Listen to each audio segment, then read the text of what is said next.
आदमी ने देखा कि उसकी पत्नी की पसंदीदा फूलों की माला उसकी कब्र के सामने रखी हुई थी, लेकिन दुनिया में उसके अलावा किसी को भी यह नहीं पता था कि उसकी पत्नी को कौन से फूल पसंद थे। उसने तुरंत कार्ड पर लिखे सिग्नेचर को देखा तो पाया कि वह लिखावट बिल्कुल उसकी पत्नी जैसी थी। उसी पल उसे वह अजीब महिला याद आई जो अभी थोड़ी देर पहले उससे टकराकर गुजरी थी। उसके दिल में शक और गहरा हो गया। वह तुरंत उसके पीछे भागा, लेकिन तब तक वह महिला कार में बैठकर जा चुकी थी। उसने तुरंत अपने असिस्टेंट को आगे वाली गाड़ी का पीछा करने का आदेश दिया। कुछ देर बाद वे उसकी कार का पीछा करते हुए एक एंटरटेनमेंट कंपनी तक पहुंच गए। जैसे ही वह महिला कार से उतरी, कुछ हेटर्स ने उस पर सब्जियों के पत्ते फेंकने शुरू कर दिए। यह देखकर आदमी तुरंत छाता लेकर उसके सामने खड़ा हो गया और उसे बचाने लगा। बस एक नजर में ही उसे महसूस हो गया कि उस महिला की मौजूदगी बिल्कुल उसकी पत्नी जैसी थी। उसने अपनी पत्नी का नाम लेकर उसे पुकारा, लेकिन महिला घबराकर तुरंत इनकार कर गई और बोली कि वह उसे नहीं जानती। उसका मैनेजर यह देखकर हैरान रह गया, क्योंकि वह आदमी शहर का सबसे अमीर व्यक्ति था, जबकि वह महिला एक गुमनाम होती जा रही अभिनेत्री थी। उसे समझ नहीं आया कि दोनों एक दूसरे को कैसे जानते हैं। तभी आदमी के असिस्टेंट ने सभी हंगामा करने वालों को वहाँ से भगा दिया। माहौल अजीब होता देख मैनेजर तुरंत महिला को लेकर वहाँ से जाने लगा। यह देखकर आदमी ने जल्दी से बहाना बनाया और कहा कि उस महिला में बहुत टैलेंट है, इसलिए वह उसके लिए एक फिल्म में निवेश करना चाहता है। यह सुनकर मैनेजर बेहद खुश हो गया और तुरंत उससे कॉन्टैक्ट एक्सचेंज कर लिया, लेकिन महिला उसे नफरत भरी नजरों से देखकर वहाँ से चली गई। असल में वह महिला सचमुच उस आदमी की पत्नी थी। अपने पिछले जन्म में उसने अपनी काबिलियत के दम पर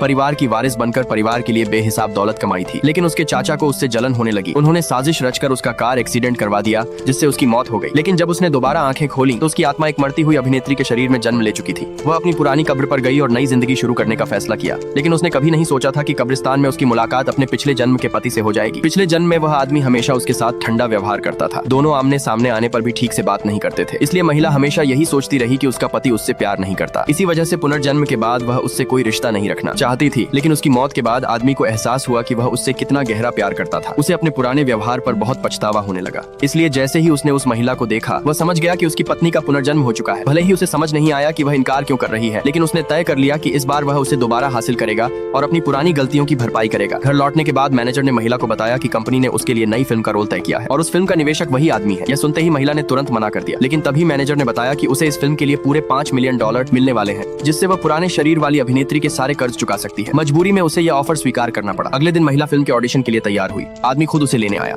मैनेजर ने उसे कार में बैठा दिया। वह चिढ़े हुए चेहरे के साथ आदमी के बगल में जाकर बैठ गई। आदमी ने ड्राइवर को धीरे गाड़ी चलाने का आदेश दिया। सफर के दौरान महिला अनजाने में सो गई। उसकी आदत के मुताबिक उसका सिर आदमी के कंधे पर टिक गया और उसने नींद में उसके हाथ को पकड़ लिया। उसे आराम से सुलाने के लिए आदमी ने धीरे से उसका सिर अपनी गोद में रख दिया। दोनों की शादी को 3 साल हो चुके थे। वह आदमी अच्छी तरह जानता था कि यह आदत सिर्फ उसकी पत्नी की थी। केवल उसके पास होने पर ही वह इतनी सुकून से सो पाती थी। जब महिला की आंख खुली तब तक आदमी जा चुका था, लेकिन जैसे ही उसने मैनेजर से सुना कि वह आदमी की गोद में सिर रखकर सो रही थी, वह तुरंत शर्म से लाल हो गई।